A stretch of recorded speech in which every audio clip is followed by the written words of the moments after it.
إن الحمد لله نحمده ونستعينه ونستغفره ونؤمن به ونتوكل عليه ونعوذ بالله من شرور أنفسنا ومن سيئات أعمالنا من يهده الله فلا مضل له ومن يضلل فلا هادي له أي فلن تجد له وليا مرشدا ونشهد أن لا إله إلا الله وحده لا شريك له هو الذي لا ضد له ولا ند له لا مثل له ولا مثيل له لا وزير له ولا كفيل له لا شبه له ولا شبيه له لا ولد له ولا والد له وهو الواحد الفرد الصمد لم يلد ولم يولد ولم يكن له كفوا أحد ونشهد أن سيدنا ونبينا وحبيبنا وبشيرنا ونذيرنا وطبيبنا وطبيب أرواحنا وحبيبنا وحبيب ربنا محمدا عبد الله ورسوله أرسله بالحق بشيرا ونذيرا وداعيا إلى الله بإذنه وسراجا منيرا أما بعد فقد قال الله تعالى في كلامه المجيد وفي فرقانه الحميد أعوذ بالله من الشيطان الرجيم بسم الله الرحمن الرحيم والضحى والليل إذا سجى ما ودعك ربك وما قلى وللآخرة خير لك من الأولى ولسوف يعطيك ربك فترضى إن الله وملائكته يصلون على النبي يا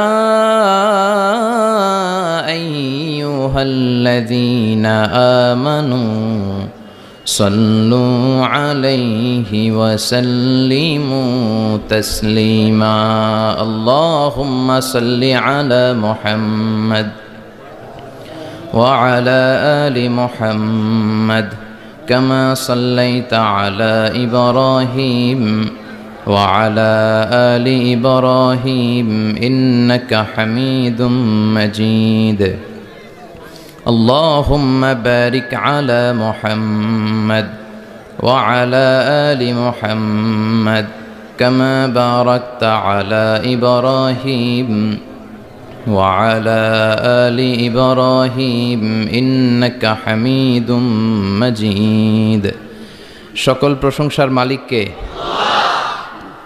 সকল ক্ষমতার উৎস কে কেউ যেটা পারে না, পারে কে?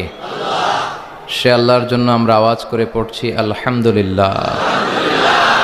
সবাই পড়ি রব্বানা লাকাল হামদ হামদান কাসীরান তাইয়িবান মুবারাকান ফীহি ইয়া রাব্বি লাকাল হামদু কামা ইয়ানবাগি লিজালালি ওয়াজহিকা ওয়া আযীমি সুলতানিকা লাকাল হামদু বিল ঈমান লাকাল হামদু বিল ইসলাম লাকাল হামদু বিল কোরআন। আমরা প্রশংসা করলাম কার? সব সময় প্রশংসা করব কার? খাওয়ার সময়, ঘুমানোর সময়, সকালবেলা, বিকেলবেলা, শীতকালে, গ্রীষ্মকালে, কম কম না বেশি বেশি? বেশি বেশি প্রশংসা করলে, শুকরিয়া করলে খুশি হয় কে? লা ইন শাকারতুম লা আযীদান্নাকুম ওয়া লা ইন কাফারতুম ইন্না আযাবি লাশাদীদ। যদি শুকরিয়া করো আমি নেয়ামত বাড়িয়ে দেব। আমাদেরকে নেয়ামত দেয় কে? নাকি রাম, কৃষ্ণ, দুর্গা, সরস্বতী? কে দেয়? আল্লাহ বলে আমার নেয়ামতের শুকরিয়া করলে আমি নেয়ামত বাড়িয়ে দেব। নেয়ামত আমি বাড়িয়ে দেব। আমার জিকির করলে আমিও তোমাদের স্মরণ করব। ফাইন যাকারানি ফি নাফসি যাকারতুহু ফি নাফসি। আমার বান্দা যদি একা একা আমারে স্মরণ করে, আমি বান্দারে একা একা স্মরণ করি। সুবহানাল্লাহ পড়েন। ডোনাল্ড ট্রাম্প যদি আমারে নিয়ে কথা কয়, সৌদি বাদশাহ যদি আমারে নিয়ে কথা বলে, টাইমস ম্যাগাজিন যদি আমাকে নিয়ে নিউজ কভার করে, শাইখ আব্দুর রহমান সুদাইস যদি আমাকে নিয়ে ভাবে, ভাল লাগবে না? তো দুনিয়ার মানুষগুলো যারা উচ্চ পদস্থ, তারা যদি আমার কথা বলে, আমার খুব ভাল লাগে, আমার হৃদয়টা আনন্দে উদ্বেলিত হয়ে যায়।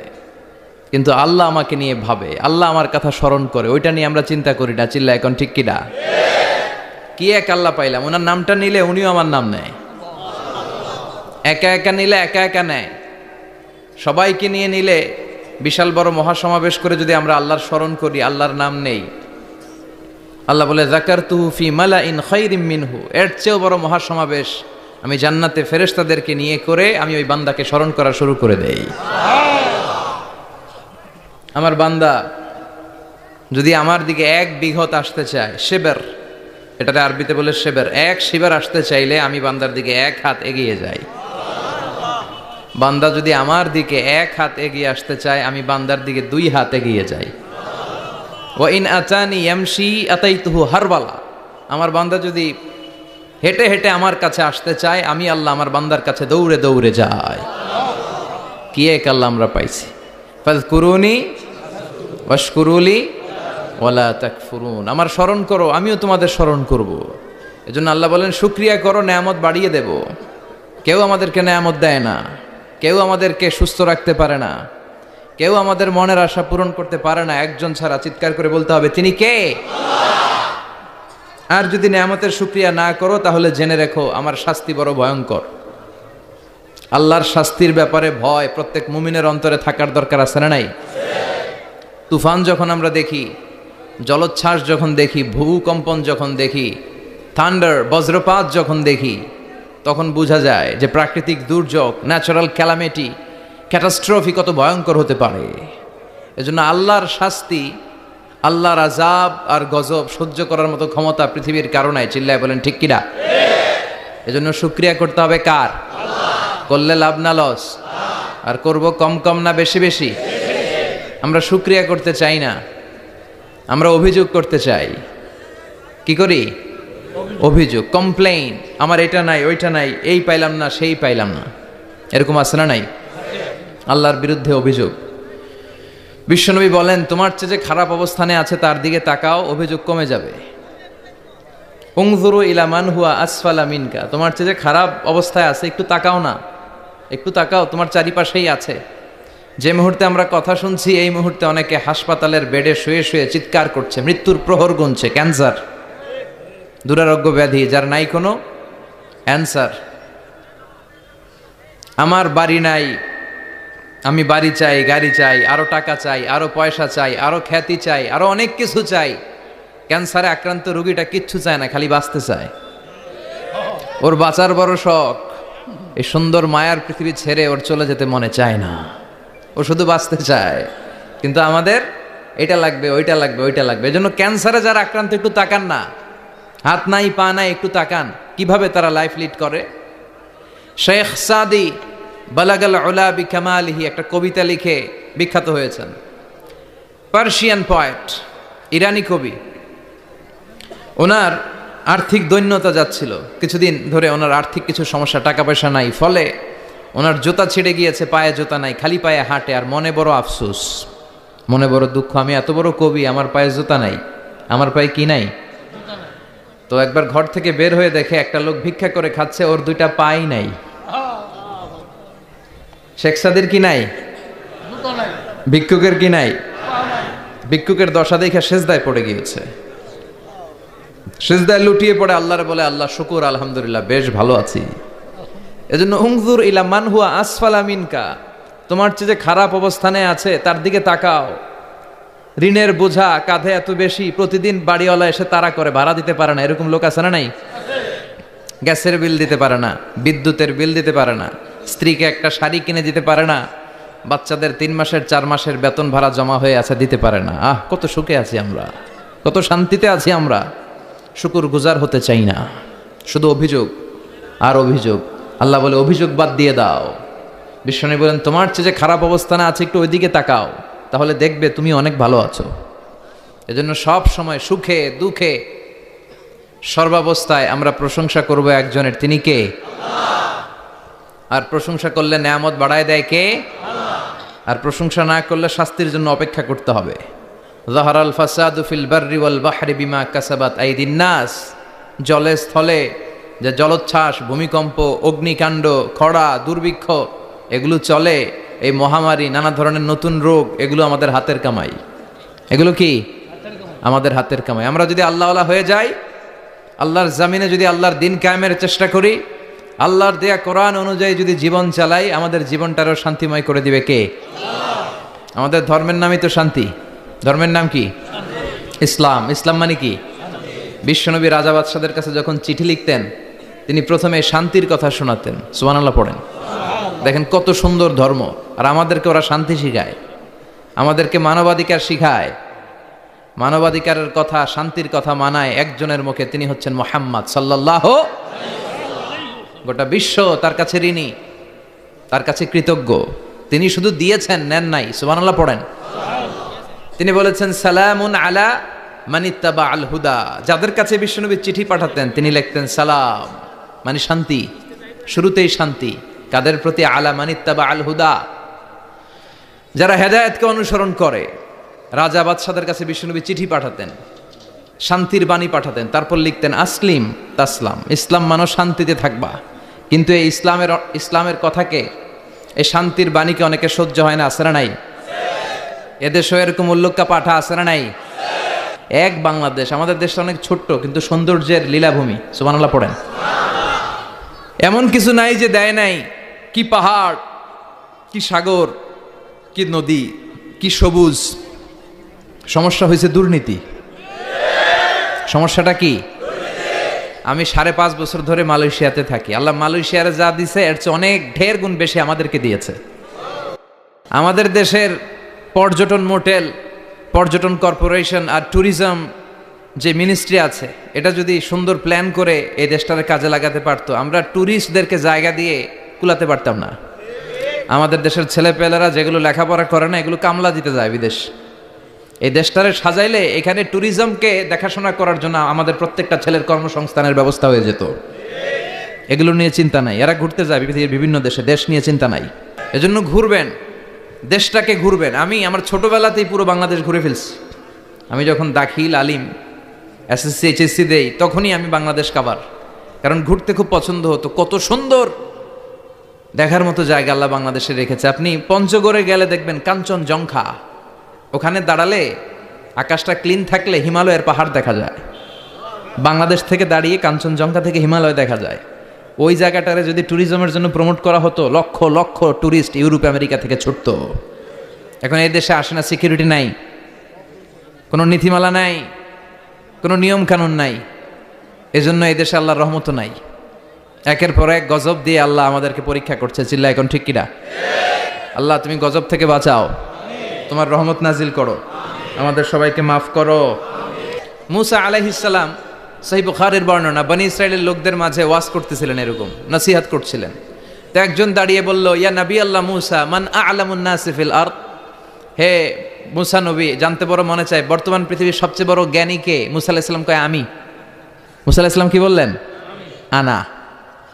আসলে কথাটা ঠিক।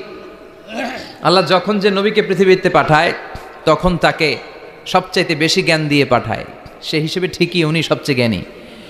কিন্তু উনি এইভাবে নিজেকে সবচেয়ে বড় জ্ঞানী বলে দিবে, এটা আল্লাহর পছন্দ হয় নাই। আল্লাহ চেয়েছিলেন মুসা আলাইহিস সালাম যেন বলে আল্লাহু আ'লাম, আল্লাহই জ্ঞানী। সুবহানাল্লাহ কইবেন না? কিন্তু তা না করে উনি কি করলেন? যখন বলল সবচেয়ে বড় জ্ঞানী কে, উনি হুট করে কি বলে ফেললেন? আনা, আমি। আল্লাহ এটা পছন্দ করেনি। আল্লাহ ডেকে বললেন, মুসা ইউ আর অ্যাবসলিউটলি রং, তুমি ভুল করেছো, তুমি সবচেয়ে জ্ঞানী নও, তোমার চেয়ে বড় জ্ঞানী আছে। সুবহানাল্লাহ পড়েন। তার মানে জানার কোনো শেষ নাই, জাননেওয়ালার উপর জাননেওয়ালা আছে। আর সবচেয়ে বড় জাননেওয়ালা কে? মুসা আলাইহিস সালাম রে আল্লাহ বললেন, মুসা তোমার চেয়ে বড় জ্ঞানী আছে, তার নাম হচ্ছে খাদির। কি নাম? আরো জোরে বলেন, কি নাম? খাদির। উনি কোনো জায়গায় বসলে ওখানে ঘাস লতা পাতা যদি শুকনো থাকতো, ওনার বরকতে ওগুলো সবুজ হয়ে যেত, এজন্য ওনার নাম খাদির। কিন্তু আমরা বলি খিজির। আমরা কি বলি? খিজির। আল্লাহ বললেন, ইযহাব ইলা মাজমাইল বাহরাইন, দুই সাগরের মিলন কেন্দ্র, ওখানে যাও, ওখানে যে এমন এক বান্দার সন্ধান পাবা সে তোমার চেয়েও জ্ঞানী। সুবহানাল্লাহ পড়েন। তাহলে আমি সবচেয়ে বড় জ্ঞানী, আমি আল্লামা, এটা বলতে পারে শয়তান। চিল্লা এখন ঠিক কিনা? এজন্য আমরা যেন নিজেকে নিজে সবসময় ছোট করে উপস্থাপন করি, তাহলে আল্লাহর দরবারে আপনি বড় হয়ে যাবেন। কথা বুঝতে পেরেছেন? আল্লাহ আমাদের সবাইকে কথাগুলো বুঝার ও আমল করার তৌফিক দান করুক। আমরা পড়ি আমিন। কি হয়েছে ওইখানে? মানুষ জায়গা হয় না? আচ্ছা জি, ভলান্টিয়ার্স যারা আছেন তারা ওই যে কাপড়গুলো খুলে দেন। খুলেই তো দিছে, তারপরেও জায়গা হচ্ছে না। কি আর করবেন? একটু কষ্ট করে শুনতে হবে। কষ্ট আছে যেখানে, সওয়াব আছে সেখানে। দাঁড়ায় শুনলে বেশি সওয়াব, তো ওনাদেরকে বেশি সওয়াব থেকে বঞ্চিত করবেন কেন? সওয়াব নেই ওনারা, আপনারা সওয়াব নেন, সওয়াব পাবেন ইনশাআল্লাহ। কষ্ট হচ্ছে না তো? এই মাহফিলে একবারে বসে যেতে হয়। টানা হিচড়া আমি করি না। টানা হিচড়া করলে ক্যামেরাওয়ালারা উল্টায় পড়বে, এই ক্যামেরাম্যানরা। তারপর একটা বিশৃঙ্খলা সৃষ্টি হবে। এজন্য টানা হিচড়ার দরকার নেই। যে যেখানে আছেন থাকেন। আবহাওয়াটা খুব সুন্দর আবহাওয়া, গরমও না ঠান্ডাও না। কি বলেন? আলহামদুলিল্লাহ পড়ি। কোনো আওয়াজ হবে না আশেপাশে। এই যে আপনি লাগবে না, থাকেন ওইভাবেই থাকেন। যে যেখানে আছি ওইভাবে থাকি, কোনো আওয়াজ হবে না। আমার সময় খুব কম। আমরা শিখতে এসেছি, শিখতেই হবে, আপনাকে পড়তেই হবে। কোরআনের প্রথম কথা হচ্ছে পড়ো আর নিজের জীবন গড়ো। ঠিক কি না? পড়তেই হবে আপনাকে, না পড়ে উপায় নাই। যখন যে অবস্থায় থাকবেন পড়বেন। জীবনে আমি জীবনে আমার একটা কিছু মটো আছে, লক্ষ্য, এটাকে খেয়াল করে আমি চলি। বিষয়টা হচ্ছে এরকম যে আমি কখনো হারি না, আমি হয় জিতি নয় শিখি। এরকম একটা অ্যাটিটিউড রাখবেন যে শিখতে আমাকে হবেই, কিন্তু হেরে যাব না আমরা। চিল্লায় বলেন ঠিক কিনা? এবং শিখাটাই আপনাকে মুক্তি দিতে পারে। এজন্যই কোরআনের প্রথম কথা আল্লাহ শিখার ব্যাপারে উদ্বুদ্ধ করেছেন। আল্লাহ বলেছেন, ইকরা বিসমি রাব্বিকাল্লাযী খালাক, read in the name of your lord who has created, পড়ো তোমার প্রভুর নামে যিনি তোমায় শিখিয়েছেন। এজন্য পড়তে হবে, জানতে হবে। আসেন আমরা সরাসরি মহাবিশ্বয় মহাগ্রন্থ আল কোরআন থেকে শুনি। উদ্দেশ্য হচ্ছে যে আমরা নিজেদেরকে আলোকিত করব। উই এনলাইটেন আওয়ারসেলফ, ভিতরটাকে আলোকিত করব, আলোকিত মানুষ হব, সাদা মনের মানুষ হব, আল্লাহওয়ালা হব ইনশাআল্লাহ। পড়েন। উদ্দেশ্য যদি ভালো হয়, সওয়াব কামিয়ে আপনি শেষ করতে পারবেন না। আর উদ্দেশ্যে যদি ভেজাল থাকে কোনো লাভ নাই। হাবা মানসুরা, সব শেষ। এগুলারে উঠাইলে, মিজানের পাল্লায় উঠালে কোনো ধরনের ওজন হবে না। আজকের এই তাফসির মাহফিলে আমরা এসেছি শিখার জন্য আর একজনকে খুশি করার জন্য। তিনি কে? আল্লাহ তুমি কবুল করো। আমি আপনাদের খেদমতে সূরাতু আদ-দুহা তেলাওয়াত করেছি। এই সূরাটা মুখস্থ আছে না অনেকের? কমন একটা সূরা, প্রায় আমরা সালাতে পড়ি। মক্তবেই তো এগুলো শিখে ফেলছে, ঠিক কিনা? তো এই যে সূরাটা খুব বেশি পড়া হয়, খুব বেশি শোনা হয়, আসলে এই সূরায় আল্লাহ কি শিক্ষা কর্মসূচি আমাদেরকে দিলেন জানার দরকার আছে না নাই? এটা কোরআনের 30তম পারায় অবস্থিত একটা সূরা। কততম পারা? এটা মাক্কি সূরা। একটু আওয়াজ করে বলবেন, কি সূরা? মাক্কি সূরা। এই সূরার আয়াত সংখ্যা 11টি। কয়টি? 11টি। এটা কোরআনের একটা মোটিভেশনাল সূরা। কি সূরা? মোটিভেশনাল। আমরা প্রায় এই শব্দটা শুনি না, মোটিভেশন। মোটিভেশন, এটা কোরআনের মোটিভেশনাল সূরা, অনুপ্রেরণাদায়ক। এই দুইটা সূরা অনুপ্রেরণাদায়ক। ফাইন্নামা আল উসরি ইউসরা, আল্লাহ বলেছেন ফাইন্নামা আল উসরি ইউসরা, কষ্টের পরেই আছে সুখ। কষ্টের পরেই আছে সুখ। আমাদের জীবনে সুখ বেশি, কষ্ট কম। কয়দিন না খেয়েছিলাম, কয়দিন বিপদে পড়ছি, কয়দিন ডাকাইতে ধরছে, এক মাসের মধ্যে অসুস্থ থাকি কয়দিন আর সুস্থ থাকি কয়দিন, এটা হিসাব করে না। অসুস্থ যে ছিল খালি এটা খেয়াল রাখে, আছে না নাই? তার মানে ইন্নামা আল উসরি ইউসরা, দুঃখের পরে আছে সুখ। মোটিভেশন, প্রাণটা আবার উদ্বেলিত হয়ে ওঠে। তাই তো, আসলেই তো দুঃখের পরে সুখ। এজন্য কষ্ট যখন পাবেন, অসুস্থ যখন হবেন, ওইখানেও আনন্দ করবেন, কারণ সামনে আরাম আসতেছে। সুবহানাল্লাহ পড়েন। মুমিনের হারাবার কিছু নাই, দুঃখ পাওয়ার কিছু নাই। মুমিন অসুস্থ হলে অসুস্থতার মাধ্যমে তার রোগের মাধ্যমে তার গুনাহ ঝরে যায়, সে আল্লাহর কাছে প্রিয় হয়ে ওঠে। তা আমাদেরকে কেউ হারাইতে পারে? কথা বলেন, আমাদের কেউ ভয় দেখাইতে পারে? মোটিভেশনাল সূরা, সূরাতুল ইনশিরাহ আর সূরাতুদ দুহা। এখানে অনেক হিউজ মোটিভেশন আছে। যারা হতাশ, যাদের জীবন ভাল লাগে না, মরে যেতে মনে চায়, গার্লফ্রেন্ড গালি দিছে, আছে না নাই? আবার বয়ফ্রেন্ড গার্লফ্রেন্ডের গালি দিছে, এ ওড়না পেঁচায়া ফ্যানের মধ্যে ঝুলে আত্মহত্যা করে। আহা, কত বড় পাগল, তুই মরলি কেন? গালি দিছে তো কি হয়েছে? হ্যাঁ, বুঝতে চায় না, হতাশ হয়ে যায়। আর বয়স কম তো, ইচড়ে পাকা, অল্পতে কাবু হয়ে যায়। এই সূরাগুলো পড়ে না। এখানে আশার বাণী আছে। আজকে আমি জানি কথা শোনাবো আপনাদেরকে, শুরুতে আগে সংক্ষেপে বলে দিই। এই সূরার মূল কথা হচ্ছে, মানে সেন্ট্রাল থিম বা সাবজেক্ট ম্যাটার, সূরাতুদ দুহার কেন্দ্রীয় আলোচ্য বিষয় হচ্ছে নিরাশ হবেন না, হতাশ হবেন না, হাল ছাড়বেন না। ভরসা রাখবেন কার উপর? মুমিনরা নিরাশ হয়, হতাশ হয়, হাল ছাড়ে নাকি ভরসা রাখে? কার উপর? ভরসা কার উপর? এজন্য সূরাতুদ দুহার কেন্দ্রীয় আলোচ্য বিষয় হচ্ছে হতাশ হওয়া যাবে না, নিরাশ হওয়া যাবে না, হাল ছাড়া যাবে না, ভরসা রাখতে হবে একজনের উপরে। চিৎকার করে বলেন, তিনি কে? হতাশ যারা, ফ্রাস্ট্রেটেড আপসেট পিপল, তাদের জন্য, হতাশ ব্যক্তিদের জন্য এই সূরাটা একটা আলোকবর্তিকা, একটা আলোর মশাল। এই সূরাটা পড়লেই হতাশ ব্যক্তিরা মনে শান্তি পায়, আশা ফিরে পায়, দিক ফিরে পায়, ঠিক কিনা? এই সূরাটা নাজিল হওয়ার একটা ব্যাকগ্রাউন্ড আছে, শুনবেন। বিষ্ণু ঈসা ইসলামের কাছে যখন ওহী নাজিল হতে শুরু করলো, বিষ্ণু ঈসা ইসলাম ওহির কথাগুলো পৌঁছে দিতে লাগলেন। যাই নাজিল হতো বিশ্বনবী পৌঁছে দিতেন। বিশ্বনবী সাহাবাদের কাছে শেয়ার করে দিতেন, যেটাই নাজিল হতো তিনি পৌঁছে দিতেন, যেটাই। কারণ আল্লাহর আদেশ, ইয়া আইয়ুহার রাসূল বাল্লিগ মা উনজিলা ইলাইক, ও নবী, আপনার কাছে আমি ওহী থেকে যা নাজিল করি সব পৌঁছে দেন, একটাও গোপন করা যাবে। আল্লাহর কাছ থেকে বিশ্বনবী যে সমস্ত মেসেজ, ইনফরমেশন, তথ্য, রেভেলেশন ওহী পেয়েছে, একটাও কি বিশ্বনবী গোপন করেছে? সব প্রকাশ করে গিয়েছে, সব শেয়ার করে গিয়েছে। বিশ্বনবী শেয়ার করতে লাগলেন। সকালে যা নাজিল হয় শেয়ার করেন, দুপুরে নাজিল হয় শেয়ার করেন, রাতে নাজিল হয় শেয়ার করেন, শেয়ার করতে লাগলেন। কিন্তু কি অবাক করা কাণ্ড, হঠাৎ করে এই ওহী আসার ধারাবাহিকতা আল্লাহ বন্ধ করে দিলেন। ওহী আর আসে না, আকাশ থেকে নতুন তথ্য আর নামে না। ঘটনা কি? ওহী আসে না কেন? তথ্য আসে না কেন? জিব্রাইল আসে না কেন? কোনো বর্ণনা এসেছে 15 দিন, কোনো বর্ণনায় 1 মাস, 3 মাস, এমনকি 6 মাস পর্যন্ত বর্ণনা পাওয়া যায় যে বিশ্বনবীর কাছে 6 মাস ওহী আসে নাই। বিশ্বনবী তো অবাক, ঘটনা কি? ওহী নামে না কেন? আর ওহী না আসলে তো বিশ্বনবী শেয়ার করতে পারে না। এতদিন যা আসতো বলে বেড়াতো, এখন আসেও না, বলতেও পারে না। কাফির মুশরিকরা বিশ্বনবীর গালি দিতে শুরু করলো, মুহাম্মদের রব মুহাম্মদের ভুইলা গেছে, মুহাম্মদের আল্লাহ মুহাম্মদের ছেড়ে দিয়েছে।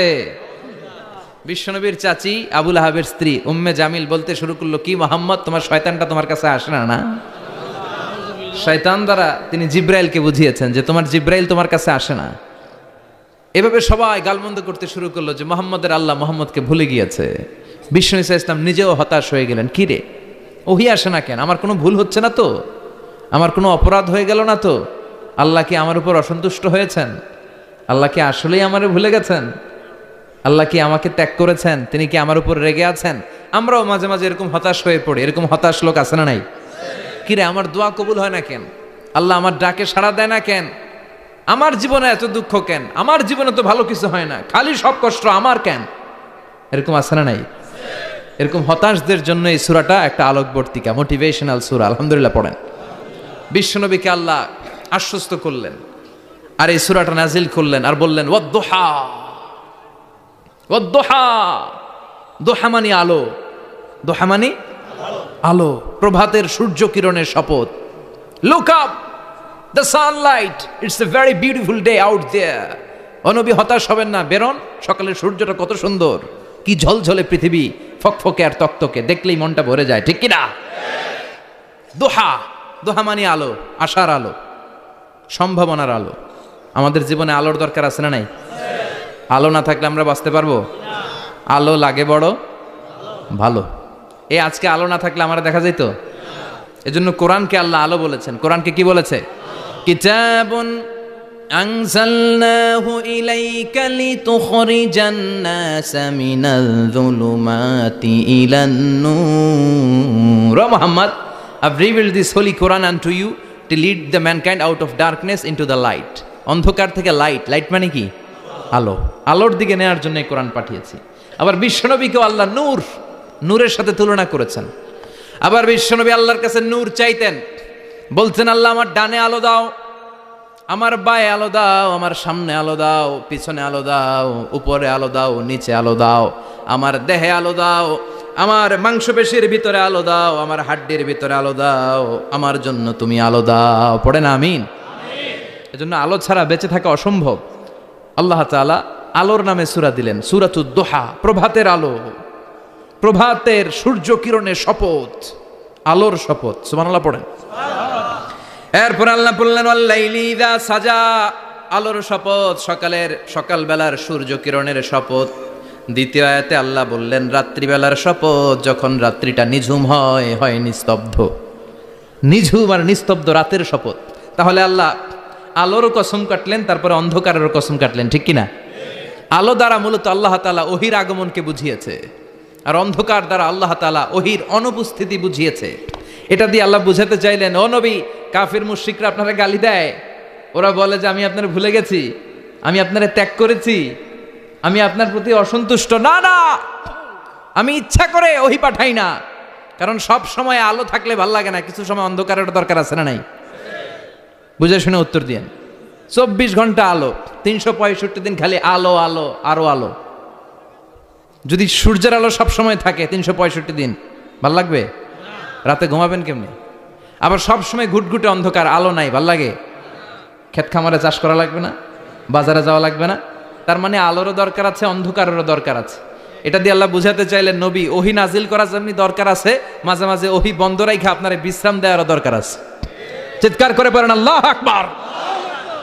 এজন্য আল্লাহ বললেন ওয়াদ-দুহা ওয়াল-লাইলি ইযা সাজা মা ওয়াদ্দা'আকা রাব্বুকা ওয়া মা ক্বালা ওয়ালাল আখিরাতু খায়রুল লাকা মিনাল উলা। সুবহানাল্লাহ পড়েন। ও নবী, প্রভাতের সূর্য কিরণের শপথ,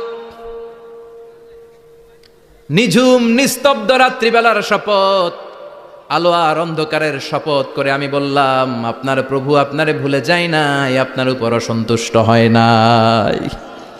আমি আল্লাহ ইচ্ছা করে ওহি বন্ধ রেখেছি, কারণ ওহির একটা পাওয়ার আছে, বারবার ওহি রিসিভ করলে আপনার স্নায়ু এটা সহ্য করতে পারবে না, আপনার দেহ এটারে বরদাস্ত করতে পারবে না। নবী, আমি আপনার প্রতি এত রহম দিল, এত ভালোবাসি, বারবার ওহি নিতে নিতে আপনার যে কষ্ট হয়, এই কষ্টটা আমার আল্লাহর সহ্য হয় না।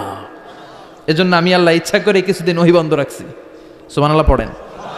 তার মানে এই নয় যে আমি আপনারে ভুলে গিয়েছি, আমি আপনারে ছেড়ে দিয়েছি। আরে নবী, আমি তো আমার নামের সাথে আপনার নামকে জুড়ে দিয়েছি, লা ইলাহা ইল্লাল্লাহ মুহাম্মাদুর রাসূলুল্লাহ। যেখানে আমার আল্লাহর নাম সেখানে বিশ্বনবীর নাম আছে না নাই?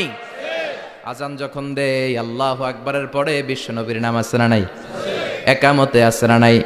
আবার আল্লাহর জন্য যখন সালাত আদায় করি শেষ বৈঠকে বিশ্বনবীর উপর দুরূদ আছে না নাই? রাফা'না লাকা যিকরাক, ও নবী আপনার নামকে আমি অনেক উপরে তুলে ধরেছি। আমার নাম যেখানে আপনার নাম ওইখানে, গোটা বিশ্বব্যাপী আপনার নাম ছড়ায় যাবে। ওরা আপনারে গালি দেয় কবি বলে, ওরা গালি দেয় গণক বলে, ওরা বলে আপনি আবতার, লেস কাটা। আসলে যারা আপনারে গালি দেয় ওরাই লেস কাটা। ওরা আপনারে বলে আপনি নির্বংশ, আপনার ছেলেগুলো বেঁচে নাই, মেয়ে বেঁচে আছে, আপনার নাম নেয়ার কেউ থাকবে না। ওই আবু জাহেল, উতবা, সাইবা, ওদের নাম নেয়ার কেউ থাকবে না। আপনি লেস কাটা নন, আপনি নির্বংশ নন। ইন্না শানিয়াকা, চিল্লায় বলেন ইন্না শানিয়াকা। যারা আপনারা গালি দেয়, আপনারা নিয়ে কটু কথা বলে, ওরাই লেস কাটা, ওরাই নির্বংশ। ওদের বংশকে আমি আল্লাহই নির্বংশ করে ছাড়ি। চিল্লায় বলেন ঠিক কি না? ও নবী, মা ওয়াদ্দাআকা রাব্বুকা ওয়া মা ক্বালা, আপনার রব আপনারে পরিত্যাগ করে নাই, আপনারে ভুলে যায় নাই, আপনারে ছেড়ে দেয় নাই। আপনার রব ইচ্ছা করেই ওহী নাজিল বন্ধ করে রেখেছে। আমি ইচ্ছা করেই আপনারে প্রেসার দিতে চাই নাই গো নবী, কারণ ওহী রিসিভ করা অনেক কঠিন। এটা আস্তে আস্তে আপনি অভ্যস্ত হবেন। সুবহানাল্লাহ পড়েন। ওহীর একটা পাওয়ার আছে না নাই? আমরা তো কি মজায় মজায় কোরআন পাইছি। এই যে কি সুন্দর কোরআন নিয়ে বসি, পড়ি, তাফসির করি, কি মজার কোরআন। আহা, এই কোরআনটা রিসিভ করতে যে বিশ্বনবীর কত কষ্ট হয়েছে। এই কোরআনকে আল্লাহ বলেছেন এটা কওলান সাকিলা, very heavy and weighty word, এটা অনেক ওজনওয়ালা কথা। ইন্না সানুলকি আলাইকা কওলান, এটার অনেক ওজন। এই কোরআনটা যদি পাহাড়ের উপরে নাজিল করা হতো, পাহাড়গুলো দুমড়ে মুচড়ে ভেঙে টুকরো টুকরো হয়ে খান খান হয়ে যেত। ঠিক কি না? এত কঠিন বানিয়ে এটা। ও নবী, আমি আলোর সাথে ওহীর মিল ঘটিয়েছি, আলো দিয়ে ওহীকে বুঝিয়েছি। সূর্যের যেমনি কিরণ আছে, তেজ আছে, এই ওহীরও একটা তেজ আছে। এই তেজ, এই কিরণ আপনি সবসময় সহ্য করতে পারবেন না। এজন্য আমি ইচ্ছা করে কিছুদিন ওহী নাজিল করা বন্ধ করে রেখেছি। সুবহানাল্লাহ পড়েন। ইচ্ছে করে আমি নাজিল করি নাই। সব সময় নাজিল হলে আপনার ভাল লাগতো না। বুখারীর বর্ণনা, মা আয়েশা বলতেন শীতের রাতে, কনকনে মাঘ মাসের শীতের রাতে যখন বিশ্বনবীর উপর কোরআনের আয়াত নাজিল হতো, বিশ্বনবী ঘেমে ঘেমে একাকার হয়ে যেতেন। হাত্তা লা ইয়াতাফাসসাদু জাবিনুহু আরাকান, বিশ্বনবীর দাড়ি আর থুতনি বেয়ে ঝরঝর করে পানি পড়তো। আমরা কম্বল গায়ে দিয়ে থাকি আর বিশ্বনবী ঘামে। সুবহানাল্লাহ কবেন না? এটা কওলান সাকিলা, অনেক ওজনওয়ালা কথা। আবার বিশ্বনবী যখন ওটের উপরে বসে থাকা অবস্থায় কোরআনের আয়াত নাজিল হতো, ওটের বুকটা মুহূর্তের মধ্যে বালুর মধ্যে, জমিনের মধ্যে লেগে যেত। ঘোড়ায় চড়া অবস্থায় বিশ্বনবীর কাছে যখন কোরআন নাজিল হতো, ঘোড়ার পা গুলো মরুভূমির বালুতে দেবে যেত। মাঝে মাঝে বিশ্বনবী সাহাবাদের রানের উপরে, পায়ের উপরে মাথা দিয়ে শুয়ে পড়তেন, ক্লান্ত শ্রান্ত। যায়েদ বিন হারেসা, বিশ্বনবীর পালক পুত্র, তার পায়ের উপরে মাথা রেখে বিশ্বনবী একবার কথা বলতে বলতে ঘুমিয়ে পড়লেন। ঘণ্টাখানিক ঘুমালেন। যায়েদ বিন হারেসা বলে, আমার কাছে তেমন কোনো কষ্টই হচ্ছে না, বিশ্বনবীর মাথাটা খুব বেশি ওজন মনে হচ্ছে না। ঘণ্টাখানিক পর বিশ্বনবীর চোখ খুললেন, আর খোলা মাত্রই ওনার উপর ওহী কোরআনের আয়াত নাজিল করতে শুরু করলো। কে? যায়েদ বিন হারেসা বলে, যখনই কোরআনের আয়াত নাজিল হতে শুরু করলো, আমার মনে হচ্ছে বিশ্বনবীর মাথাটা 50-60 কেজি ওজন বেড়ে গিয়েছে। বিশ্বনবীর মাথার ওজনে আমার পায়ের রান ফেটে যাবে, আমার পায়ের হাড্ডি ফেটে যাবে, আমার পাটা ভেঙে খান খান হয়ে যাবে মনে হচ্ছিল। তার মানে কোরআনের আয়াত যখন নাজিল হয়, বিশ্বনবীর উপর একটা প্রেশার আছে না নাই? এই জন্য আল্লাহ বললেন, নবী আমি আপনার ভুলে যাই নাই। কাফেররা যেমনি আপনারে গালি দেয় যে আমি আপনারে ভুলে গিয়েছি, আপনার উপর আমি অসন্তুষ্ট, নেভার, অসম্ভব। আমি আপনার উপর কখনো অসন্তুষ্ট নই, বরং আমি ইচ্ছা করি আপনার উপর থেকে প্রেশার কমিয়ে দেওয়ার জন্য কয়েকদিন ইচ্ছা করে আপনারে ছুটিতে রাখছি। সুবহানাল্লাহ পড়েন, যাতে করে আবার এনার্জি গায়ে নেওয়ার পরে নতুন করে কোরআনের আয়াত রিসিভ করার জন্য আপনি সক্ষম হন। চিল্লায় পড়তে হবে আল্লাহু আকবার। এজন্য আল্লাহ বললেন, ওয়াদ-দুহা ওয়াল-লাইলি ইযা সাজা মা ওয়াদ্দা'আকা রাব্বুকা ওয়া মা ক্বালা ওয়ালাল আখিরাতু খায়রুল লাকা মিনাল উলা। এরপর আল্লাহ বললেন, নবী ওয়ালাল আখিরাতু খায়রুল লাকা মিনাল উলা, and verily indeed the hereafter is far better for you than this dunya. এই দুনিয়ার চেয়ে আপনার জন্য আখিরাতটা অনেক দামি। খায়রুল লাকা মিনাল উলা, এই দুনিয়ার চেয়ে আখিরাতটা অনেক শ্রেষ্ঠ। এতে আল্লাহ বললেন দুনিয়ার চেয়ে আখিরাত শ্রেষ্ঠ, আর এক আয়াতে আল্লাহ বললেন দুনিয়ার চেয়ে আখিরাত হলো স্থায়ী। ঠিক কিনা? বাল তু'থিরুনাল হায়াতাদ দুনিয়া ওয়াল আখিরাতু খায়রুন ওয়া আবকা। তোমরা দুনিয়ার জীবন নিয়ে পাগল পাড়া হয়ে থাকো, আল্লাহ বললেন দুনিয়ার জীবনের চাইতে আখিরাতের জীবন শ্রেষ্ঠ এবং স্থায়ী। ঠিক কি না? কার কথা? দুনিয়া স্থায়ী না আখিরাত স্থায়ী? দুনিয়া শ্রেষ্ঠ না আখিরাত শ্রেষ্ঠ? কিন্তু আমরা কোনটার পিছনে দৌড়াই? খালি দুনিয়া দুনিয়া। দুনিয়া কে মজা লে লো, দুনিয়া তোমারি হ্যায়, কিন্তু জান্নাত কে মজা লে লো, জান্নাত তোমারি হ্যায়, ওইটা কয় না। আছে না নাই? দুনিয়ার পেছনে পাগল হয়ে আমরা পড়ে থাকি। এই দুনিয়ার জীবনটা একটা মায়াজাল, এটা একটা মরিচিকা। এই মরিচিকা, এই ধোঁকা, এই লালসা আর এই মায়াজালের পেছনে আমরা ছুটছি। ছুটতে ছুটতে হুট করে একবার কবরের ভিতরে ঢুকতে হবে। কথা বলেন, তখন আমাদের টনক নড়বে। এই জন্য দুনিয়া মুমিনদের জন্য শ্রেষ্ঠ আর স্থায়ী জায়গা নয়। মুমিনের আসল জায়গা হচ্ছে আখিরাত। মুমিনের শান্তি আর কল্যাণের জায়গা হচ্ছে আখিরাত। জান্নাত হচ্ছে মুমিনের শেষ ঠিকানা। চিৎকার করে বলেন ঠিক কি না? সেটাই বিশ্বনবীরে বললেন, নবী কাফির মুশরিকদের কথা আপনি কান দিবেন না, ওদের কথায় হতাশ হবেন না, নিরাশ হবেন না, হাল ছাড়বেন না, ভরসা রাখবেন কার উপর? কারণ ওয়ালাল আখিরাতু খায়রুল লাকা মিনাল উলা। এই দুনিয়ার জীবন ক্ষণস্থায়ী জীবন, চিরকালীন জীবন হলো আখিরাত। নবীরে কিভাবে আশ্বাস দিতেছে দেখছেন? অ্যাসিউরেন্স করতেছে, কনফার্মেশন। এই সূরাটা যে শান্তির সূরা, মোটিভেশনের সূরা, অনুপ্রেরণার সূরা, ইন্সপাইরেশন যে জায়গায়, প্রতিটা আয়াতে আপনি ইন্সপাইরেশন পাবেন। তো প্রতিটা আয়াতে আপনি উজ্জীবিত হবেন, সজীব হবেন, এনথিউজিয়াস্টিক এন্ড এনার্জেটিক হবেন, আপনি এনার্জি ফিরে পাবেন। আলহামদুলিল্লাহ পড়েন। এরপরে বিশ্বনবীর আরো খুশি করার জন্য আল্লাহ বললেন, ওয়ালা সাউফা ইউতিকা রাব্বুকা ফাতারদা। ও নবী, অচিরে এমন এমন জিনিস আমি আপনারে দান করব, এগুলো পেয়ে আপনি খুশি হয়ে যাবেন। কে বলে? কারে বলে? শুনতেছেন? বুঝতেছেন? কষ্ট হচ্ছে না তো? ওয়ালা সাউফা ইউতিকা রাব্বুকা ফাতারদা। অচিরেই এমন এমন জিনিস আমি আল্লাহ আপনারে দান করব। ওরা আপনারে গালি দেয়, ওদের কথা আপনার মন খারাপ, আপনি হতাশ, ভয় পাবেন না নবী। হতাশ হবেন না, নিরাশ হবেন না, আমার উপর ভরসা রাখেন না।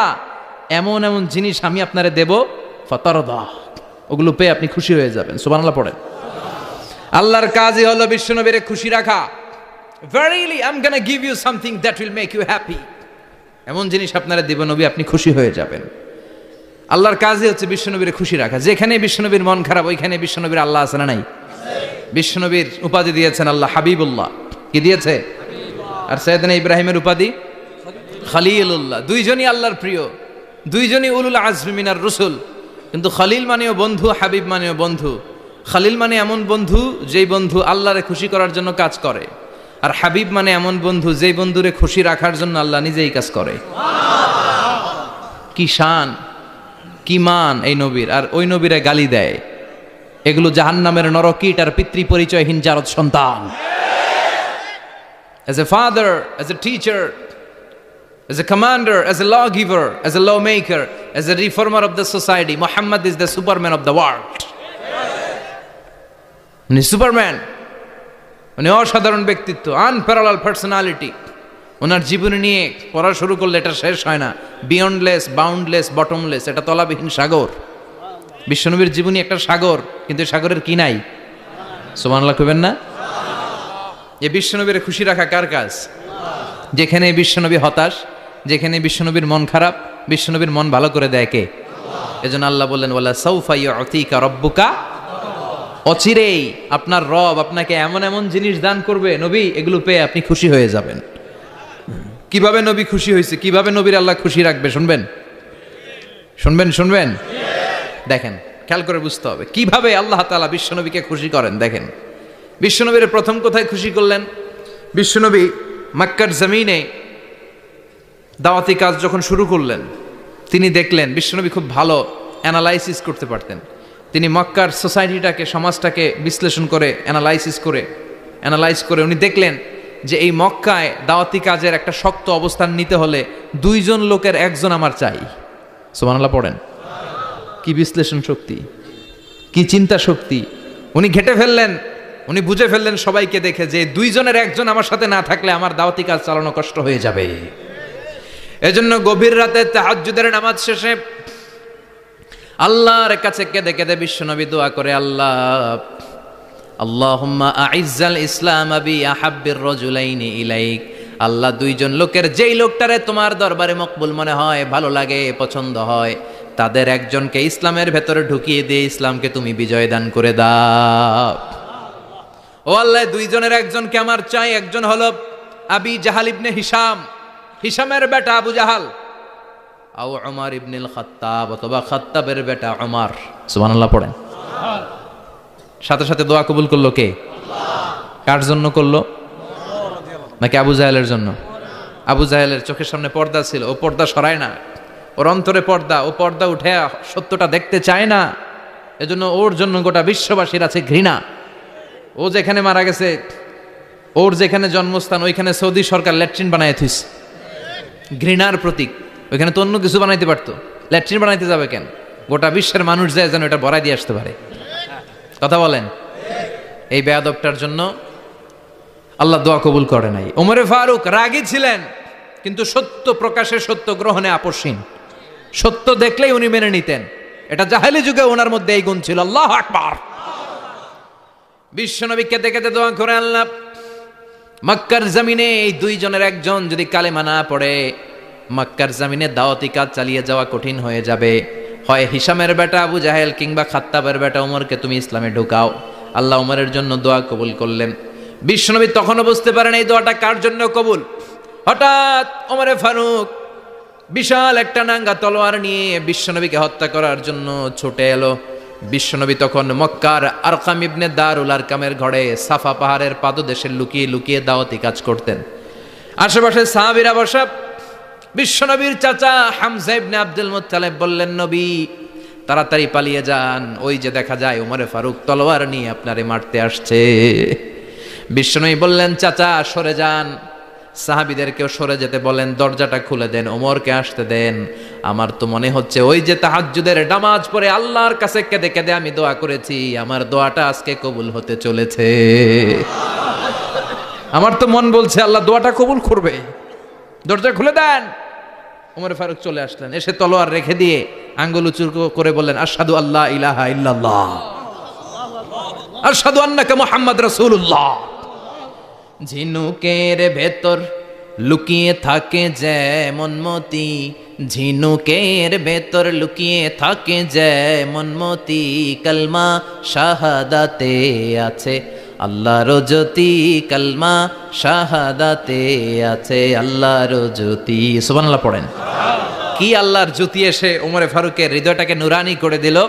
তিনি তলোয়ার রেখে ঘোষণা দিলেন, আশহাদু আল্লা ইলাহা ইল্লাল্লাহ ওয়া আশহাদু আন্নাকা মুহাম্মাদ আবদুল্লাহ ওয়া রাসূলুহু। বিশ্বনবী খুশি হয়ে গেলেন। ফাতারদা ওয়ালা সাউফা ইউতিকা রাব্বুকা ফাতারদা। ও নবী, অচিরে এমন এমন জিনিস একটার পর একটা আমি আপনারে দান করব, এগুলো পেয়ে আপনি খুশি হয়ে যাবেন গো নবী।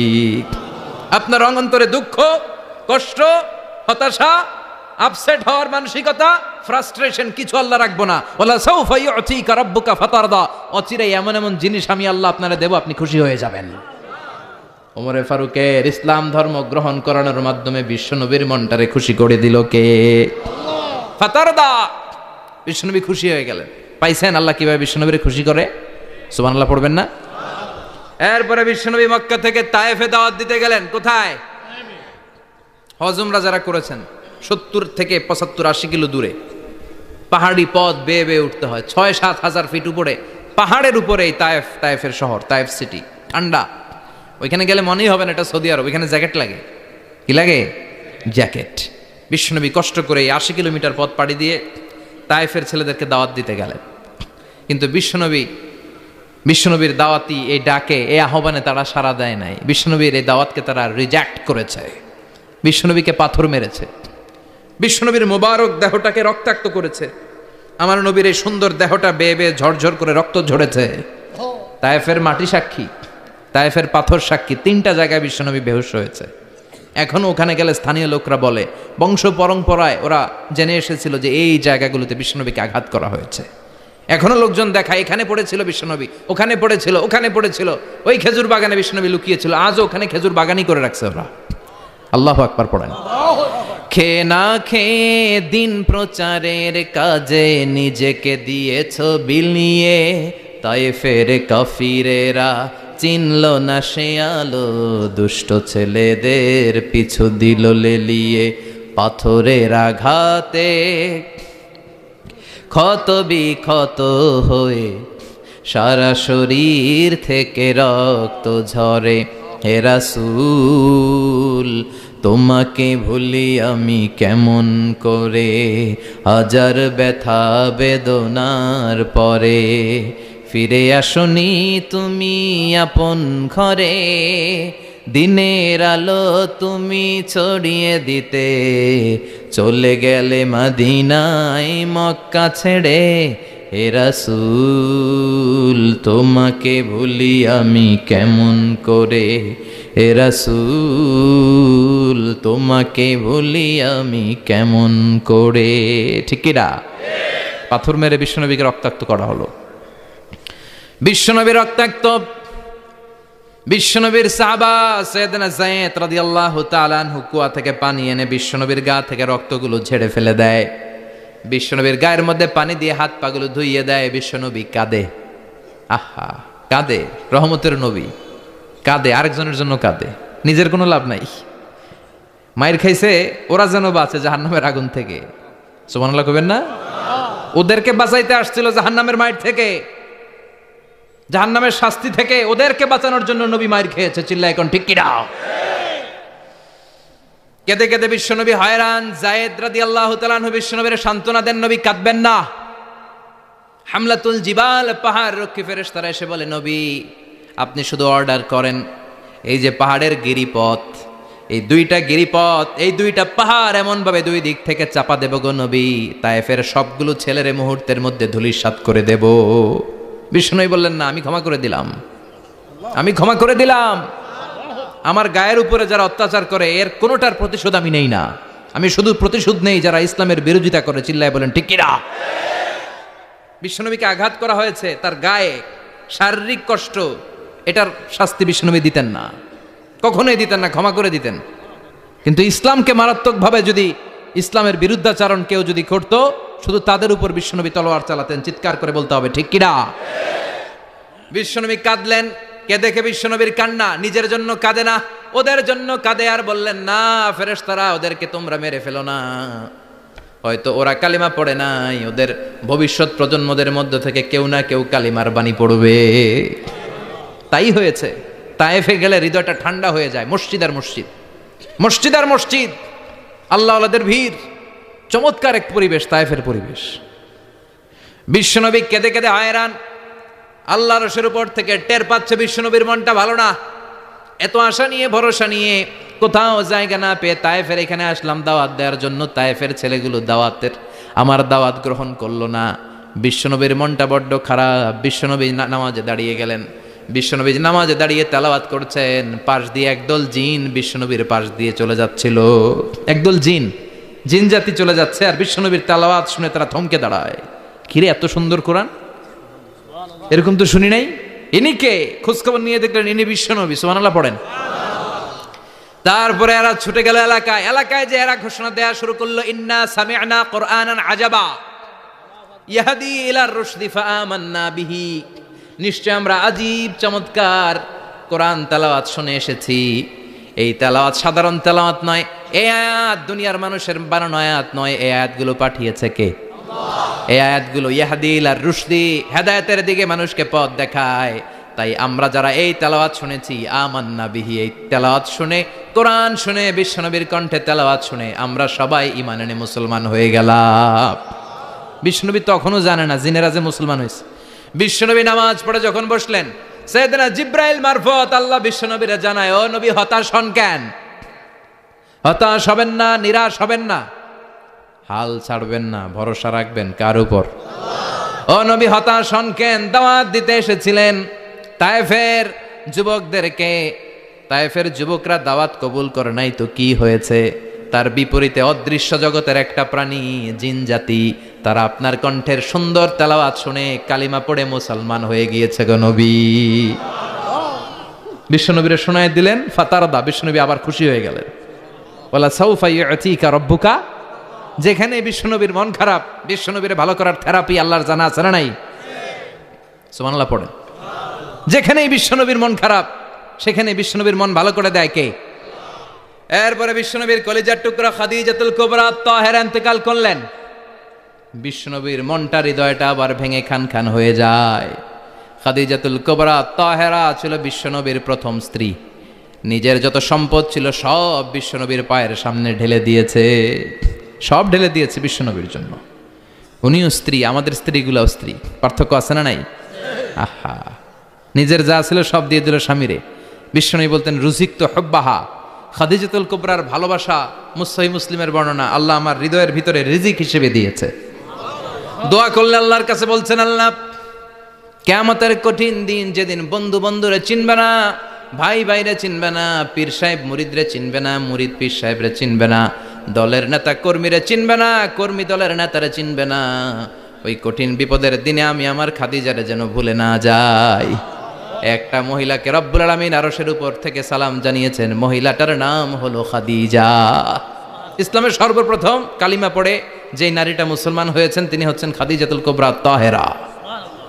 এই খাদিজাতুল কুবরা তাহেরা ইন্তেকাল করলেন। বিশ্বনবীর হৃদয়টা ভেঙে খান খান হয়ে যায়, হৃদয়টা ভেঙে যায়। এরপর চাচা আবু তালেব তিনিও ইন্তেকাল করলেন। বিশ্বনবীর হৃদয়টা, মনটা বিষণ্ণ হয়ে যায়, চিন্তায় পেরেশান হয়ে যায়। ডানে বায়ে তাকিয়ে দেখে বিশ্বনবীর সাহায্য করার কেউ নাই, সব দিকে খালি শত্রু, সব দিকে বিশ্বনবীর দুশ্মন। কলিজার টুকরা স্ত্রী বাসায় নাই, শেল্টার দেওয়ার মতো চাচাও নাই।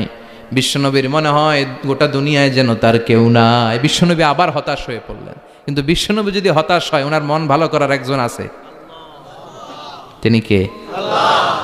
আল্লাহ বললেন, জিব্রাইল যাও, আমার নবীর মন খারাপ, স্ত্রীর বিয়োগে বিশ্বনবী বিষণ্ণ, চাচা চলে গেল, বিশ্বনবীর হৃদয়টা ভেঙে খান খান হয়ে যায়। বিশ্বনবীরে বলো দুনিয়ায় থাকার দরকার নাই, ডেকে আমার আরশে নিয়ে আসো, আমার সাথে কথা বললে বিশ্বনবীর মন ভালো হয়ে যাবে। আমার সাথে কথা বললে নবীর মন ভালো হয়ে যাবে। সুবহানাল্লাহ পড়েন। কি নবী, ওনারে ভালো করা, মন ভালো করে দেয় আল্লাহর কাজ। সুবহানাল্লাযী আসরা বিআবদিহি লাইলাম মিনাল মাসজিদিল হারামি ইলাল মাসজিদিল আকসা। এখানে বলা হলো ইসরার কথা, আর মেরাজ সাব্যস্ত হয়েছে হাদিস দ্বারা। জোরে কোন ঠিক কিনা?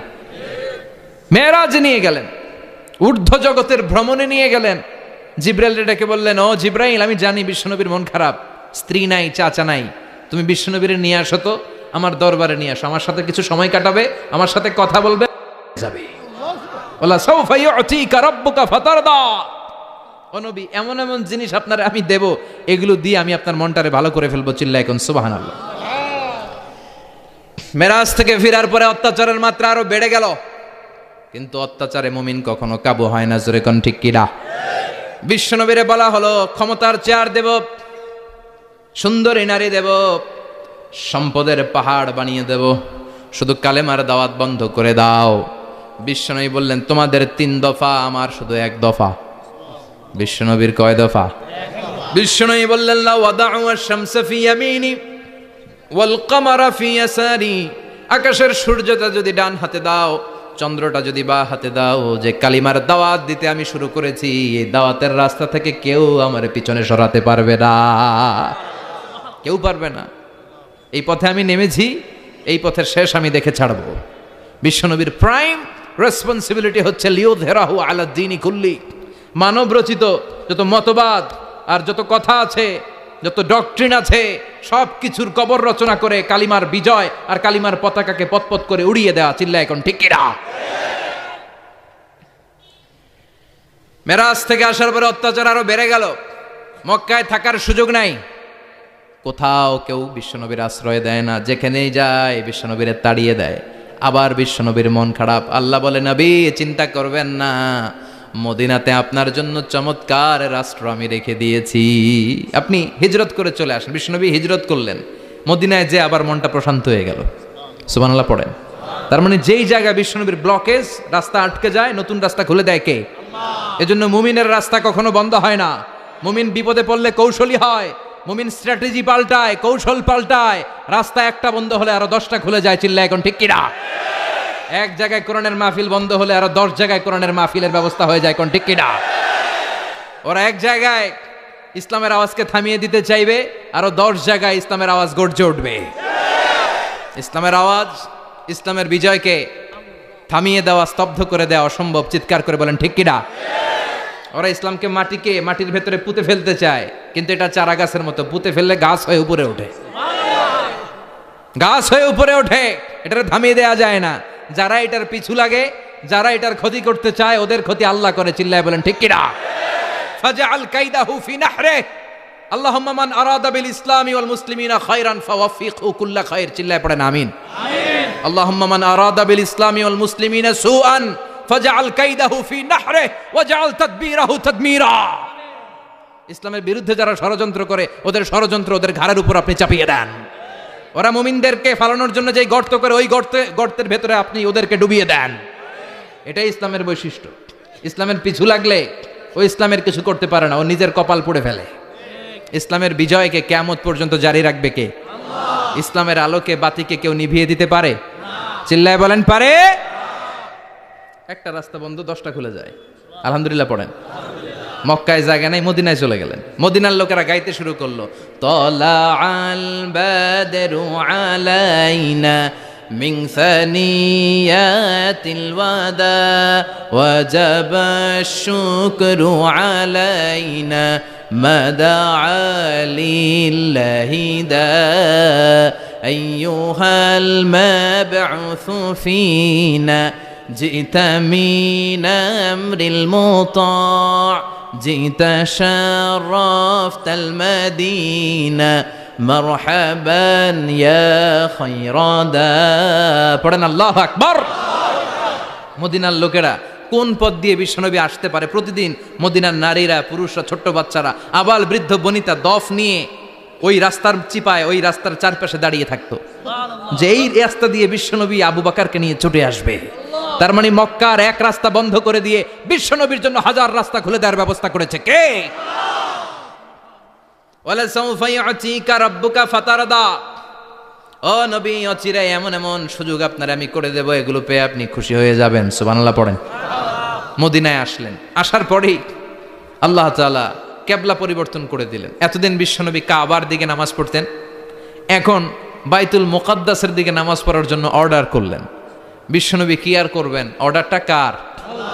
নামাজ শুরু করলেন। ইহুদিরাও যেদিকে নামাজ পড়ে, বিশ্বনবী ওই দিকেই নামাজ পড়ে। বাইতুল মুকাদ্দাস 1 মাস, 2 মাস, 3 মাস যেতে যেতে 16 মাস কিংবা 17 মাস, কিন্তু বিশ্বনবীর এটা ভালো লাগে না।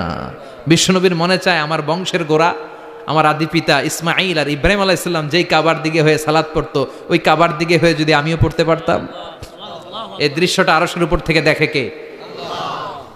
আল্লাহ আয়াত নাজিল করে দিলেন, قد نرى تقلب وجهك في السماء فلنولينك قبلة ترضاها فولي وجهك شطر المسجد الحرام।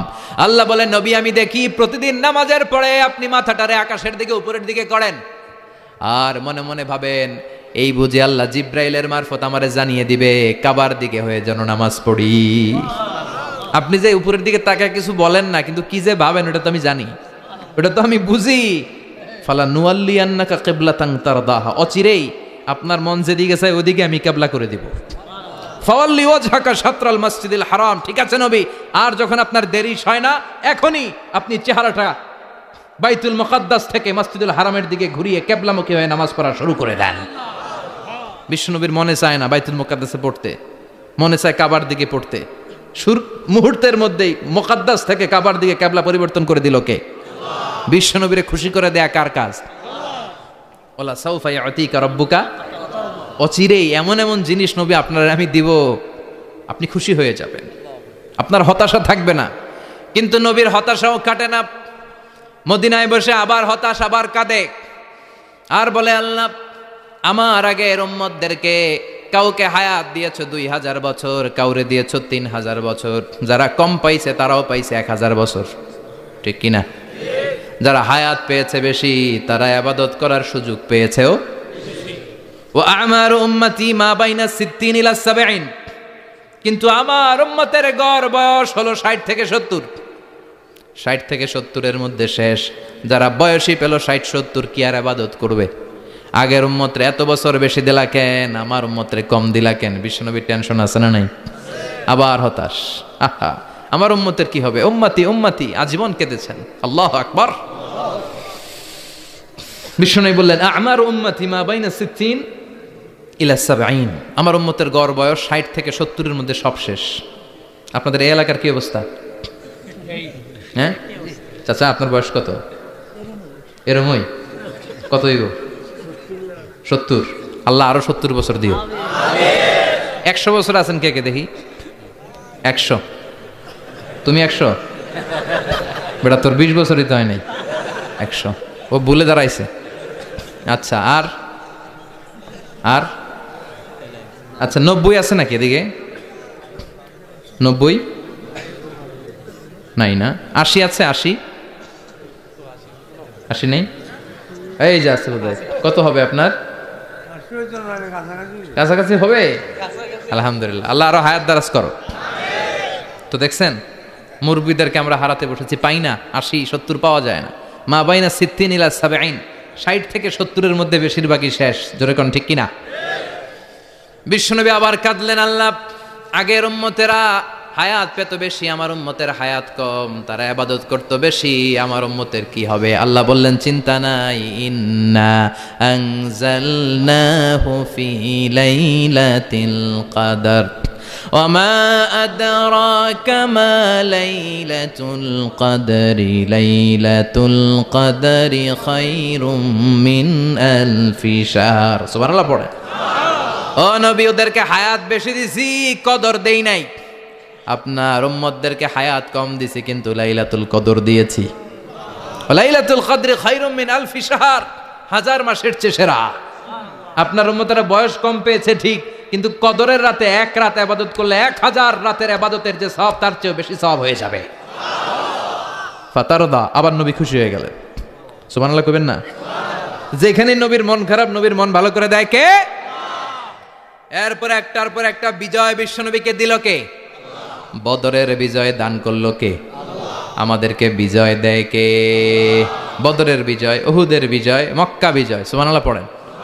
মক্কা বিজয় হওয়ার পরে বিশ্বনবী গণধর্ষণ করছে নাকি?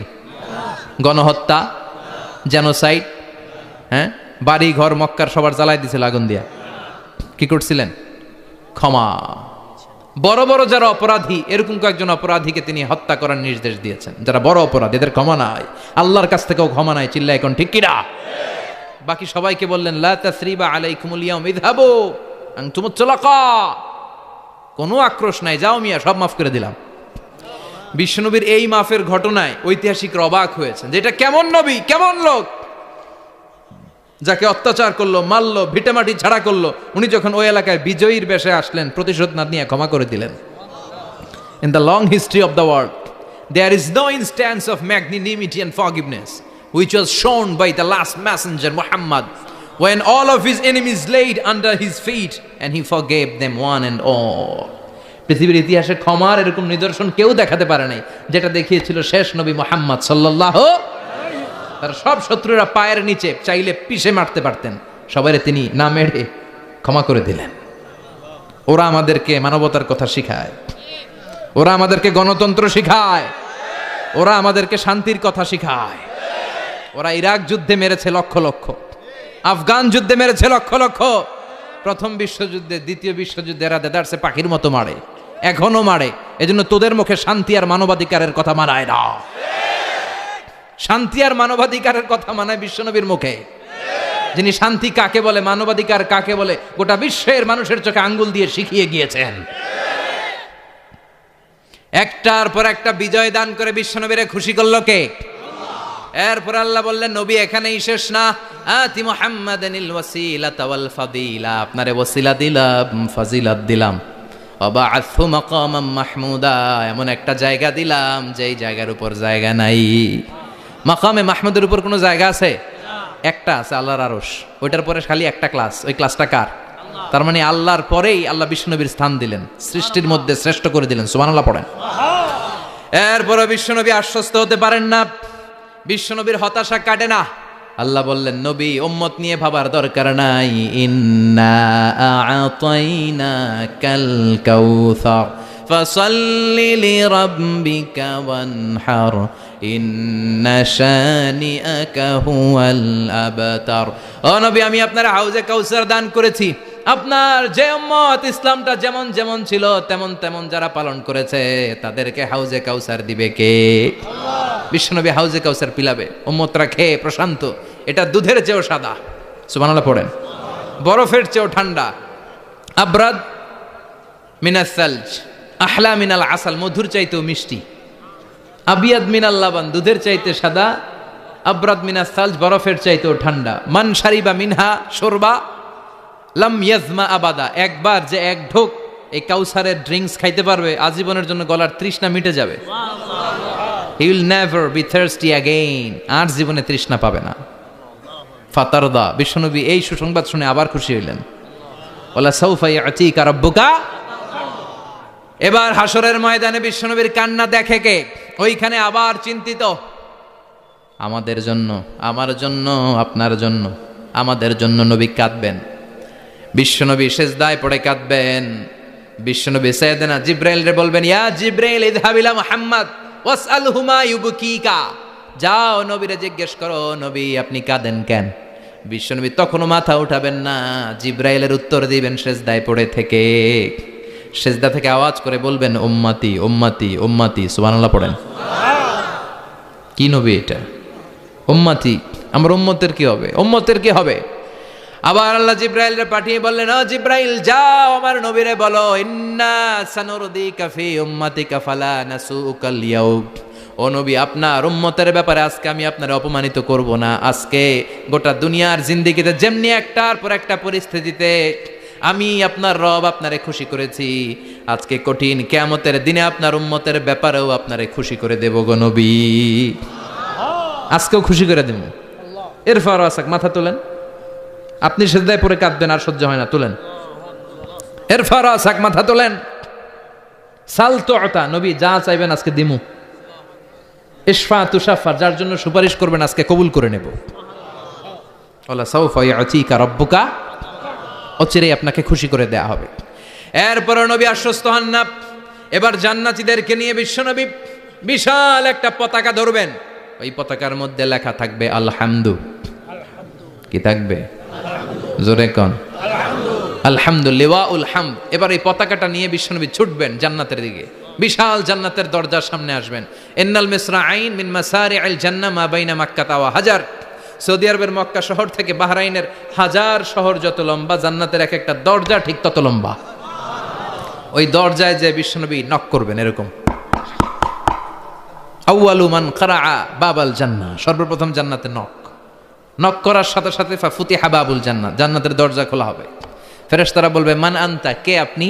বিশ্বনবী বলবেন, আনা মুহাম্মদ সাল্লাল্লাহু আলাইহি, আমি মুহাম্মদ। ফেরেশতারা বলবেন, আপনার জন্যই দাঁড়ায় আছি।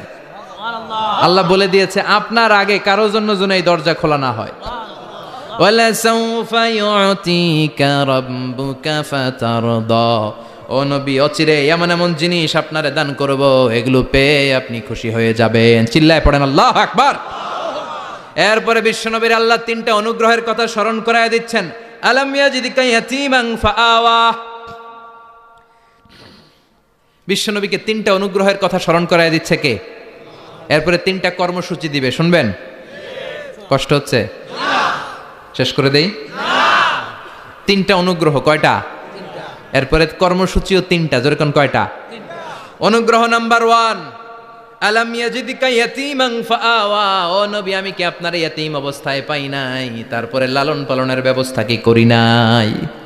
বিশ্বনবীর আশ্বস্ত করে বলতেছে, নবী আপনি ছিলেন ইয়াতীম, কি ছিলেন? ইয়াতীম। তো আমি তো আপনার লালন পালনের ব্যবস্থা করে দিছি, যেখানে আপনার বিপদ ওইখানে তো আমি আছি, তো হতাশ হন কেন? হতাশ হওয়া যাবে না, নিরাশ হওয়া যাবে না, হাল ছাড়া যাবে না, ভরসা রাখতে হবে কার উপর? বিশ্বনবী ইয়াতীম ছিলেন, জানেন সবাই। মায়ের পেটে থাকতেই বাবা নাই,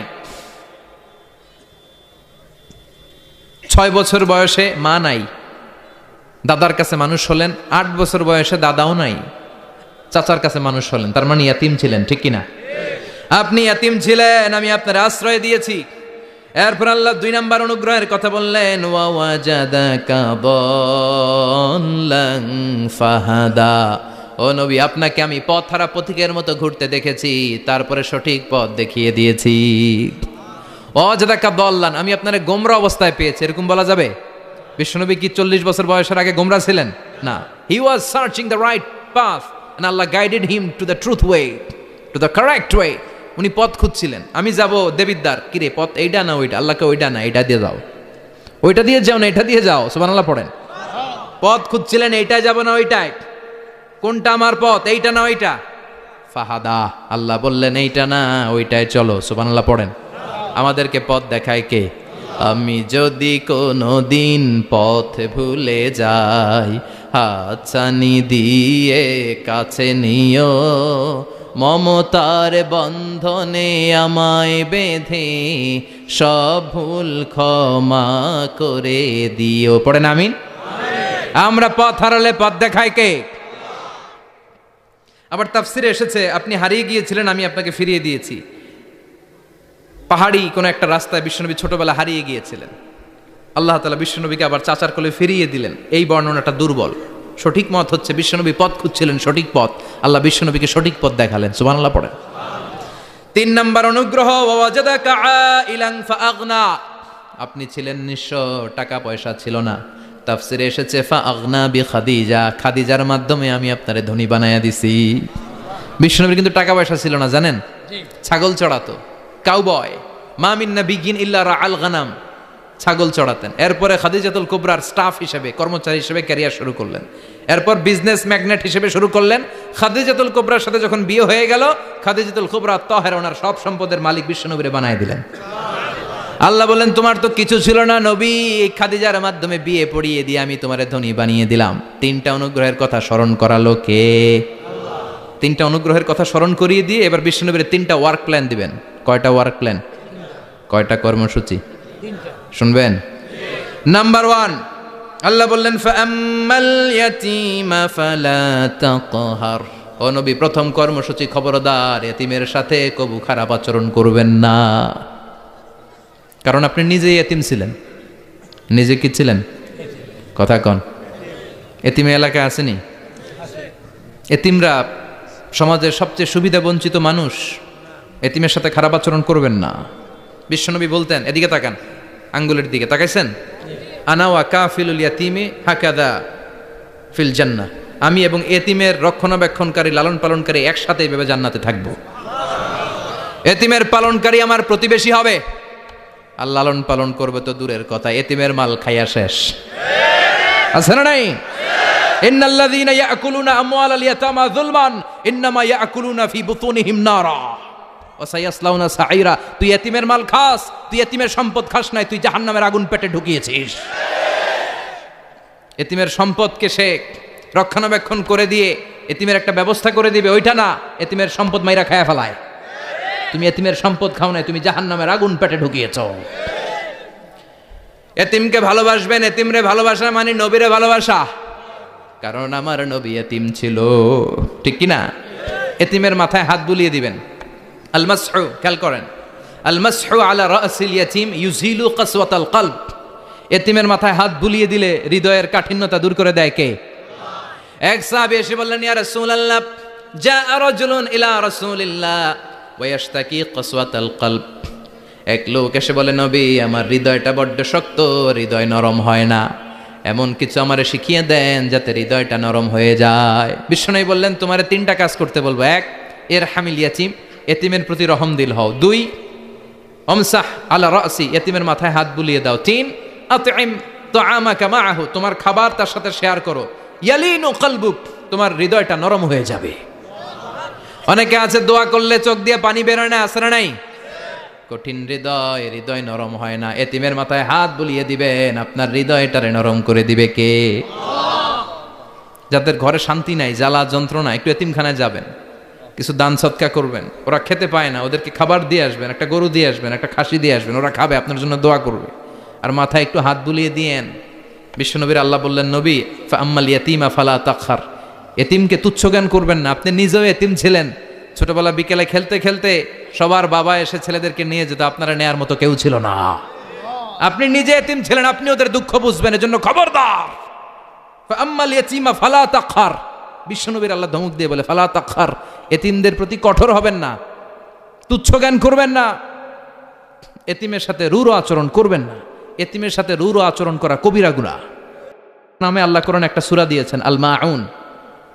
আরাআইতাল্লাযী ইউকাযযিবু বিদ্দীন, পড়েন ফাযালিকাল্লাযী ইয়াদুউল ইয়াতীম, ইয়াদুউল ইয়াতীম।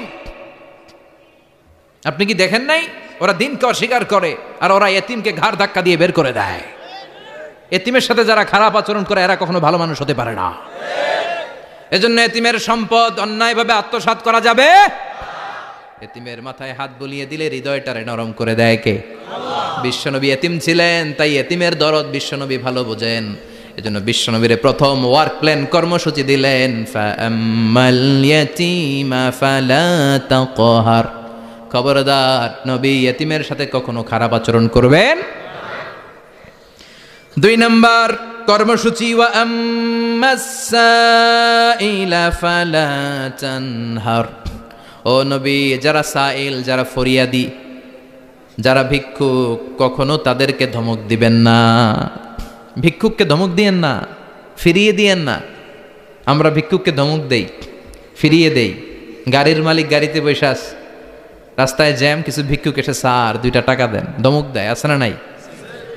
ও ভাঙ্গা থালা হাতে নিয়ে দাঁড়িয়ে আপনার কাছে টাকা চায়। আপনি বড় সাহেব, ওরেও বড় সাহেব বানাইতে পারতো কে? ওই ভাঙ্গা থালাটা আপনারে হাতে দিয়ে রাস্তায় নামাইতে পারতো কে? এই কাজটা করতে আল্লাহর কয় সেকেন্ড লাগে? এজন্য ফাআম্মা সাইলা ফালা তানহার, খবরদার ফরিয়াদি ভিক্ষুককে তাড়িয়ে দিয়েন না। যতটুকু পারেন দেন। বিশ্বনবী কখনো কোনো ফরিয়াদিকে তাড়িয়ে দিতেন না। সুবহানাল্লাহ পড়েন। যেই বিশ্বনবীর কাছে এসে কিছু চাইতো বিশ্বনবী দিতেন। বিশ্বনবী কখনো কাউকে ফিরিয়ে দিতেন না। বিশ্বনবীর কাছে চাওয়া মাত্র বিশ্বনবী দিতেন, না বলতে জানতেন না। সুবহানাল্লাহ পড়েন।